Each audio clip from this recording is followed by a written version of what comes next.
Then you come and click on the writer's guideline.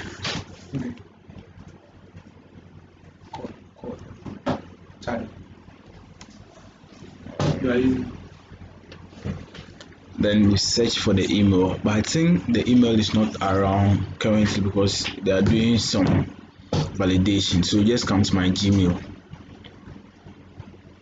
I'll show you guys the email sent. I just sent it.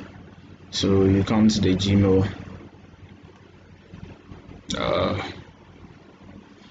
So this is their mail. This is their mail. This one.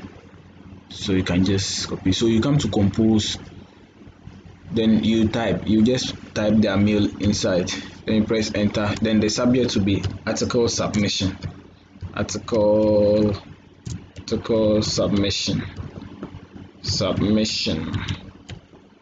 Then you go to the rewriting tags, rewriting tag text. Then you copy it, you paste it here, then you send it to them. That's all. Thank you very much. Do well to subscribe.